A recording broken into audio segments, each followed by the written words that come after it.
मित्रों, दुनिया में कहीं भी कोई ऐसी समाज व्यवस्था नहीं है जिसको व्यवस्थित तरीके से किया गया हो। रचना इस तरह की कहीं नहीं मिलेगी जैसे सनातन धर्म में व्यवस्था की गई है। जन्म से लेकर 25 वर्ष तक शिक्षा,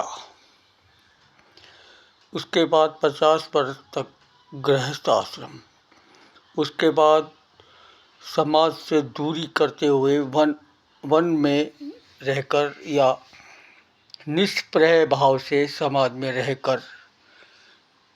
और समाज को अपने अनुभवों से अवगत कराते हुए 75 साल तक रहना, और उसके बाद अगर जीवन बचता है तो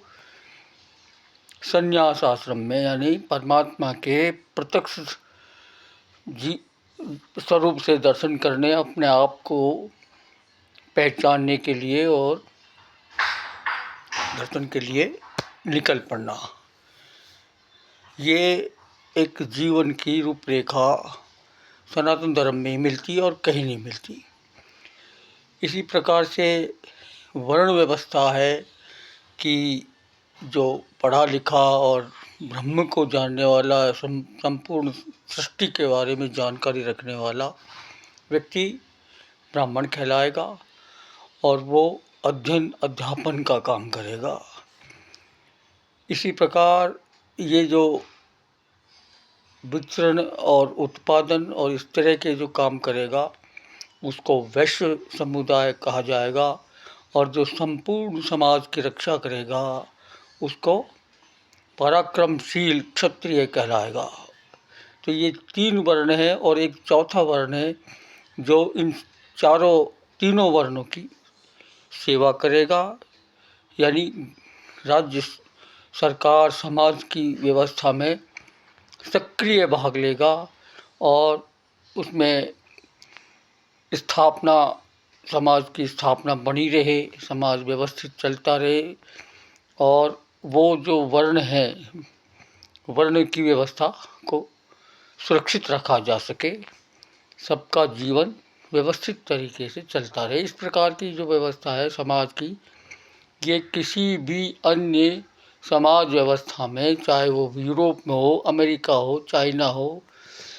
किसी भी देश में, आप अरब देशों में भी ऐसा कहीं नहीं है कि समाज के जीवन में इस तरह से कोई व्यवस्था की गई हो।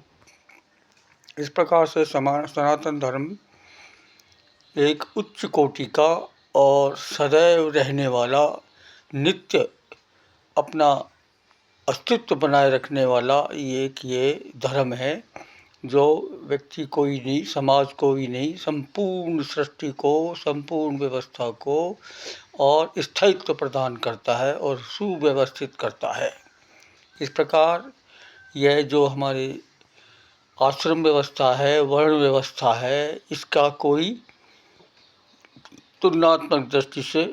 कहीं भी कोई अन्य व्यवस्था नहीं मिलती है। हमको ये समाज की व्यवस्था जो प्राचीन काल से चली आ रही है, इस पर हमले भी बहुत हुए हैं। विदेशी आक्रमणकारियों के समय तहस नहस किया गया और उसके बाद भी राजनीतिक जो चिंतन है भारत में, जिन्होंने राज्य किया, अभी भी कर रहे हैं, उन्होंने भी इसको कोई महत्व नहीं दिया। लेकिन तो भी ये जो समाज व्यवस्था है किसी न किसी तरीके से हमारे देश की व्यवस्थाओं में अभी भी अस्तित्व रखती है, और इसके बिना, इस व्यवस्था के बिना, क्योंकि ये व्यवस्था व्यवहारिक है, इसके बिना काम नहीं चलता। आज भी भारत के संविधान ने अनेक वर्ग बना रखे हैं। उन वर्गों के हिसाब से 5 वर्ग हैं: SC, ST, OBC, सवर्ण और अल्पसंख्यक समुदाय। इस तरह से ये जो 4-5 वर्ण हैं, वर्ण व्यवस्था तो आज भी यों की यों विभिन्न रूपों में कायम है, स्थापित की हुई है। इसी प्रकार से शिक्षा व्यवस्था में भी 50 साल तक 60 साल तक कर रखा है, 50 साल को 25 साल तक ही बच्चे पढ़ पाते हैं और उसके बाद 60 साल तक वो जीवन को राज्य की सेवा, समाज की सेवा, दुकानों पर रहना इस तरह करते हैं। उसके बाद की व्यवस्था थोड़ी सी गड़बड़ाती है, मगर ये जो मूल व्यवस्था है, इस प्रकार की मूल व्यवस्था समाज में आज भी अस्तित्व रखती है और आज भी इसी प्रकार की, इसी के अनुरूप व्यवस्था को बनाए रखना बहुत आवश्यक और उपयोगी माना गया है। इस प्रकार से ये जो हमारी समाज व्यवस्था है, इस समाज व्यवस्था को हमें बनाए रखने के लिए, भविष्य के लिए भी हम इसे बनाए रखें और इसको सुदृढ़ करें,